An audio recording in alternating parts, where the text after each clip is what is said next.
What about anomalous proteins in neurons? So a lot of the diseases that we encounter in neurology, other than strokes, have to do with something going wrong with the proteins inside the cells in the nervous system.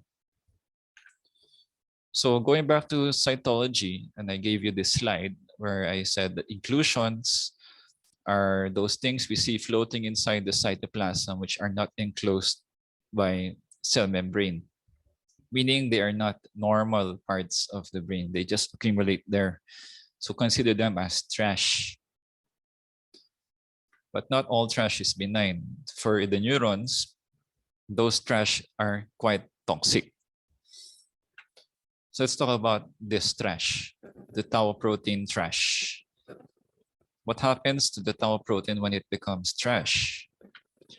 So I showed you this slide earlier. The tau molecules are important for keeping the microtubules together and functional.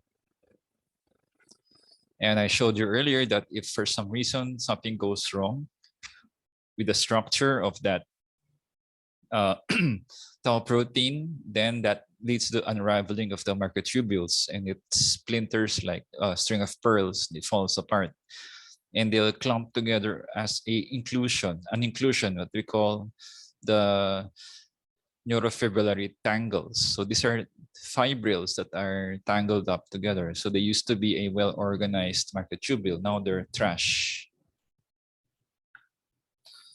Okay, so here is the normal side on the left side. That's a functional microtubule where the tau protein is intact. When something happens to that tau protein, you get all this trash accumulating. So the tau is hyperphosphorylated. So the biochemists among you understand this.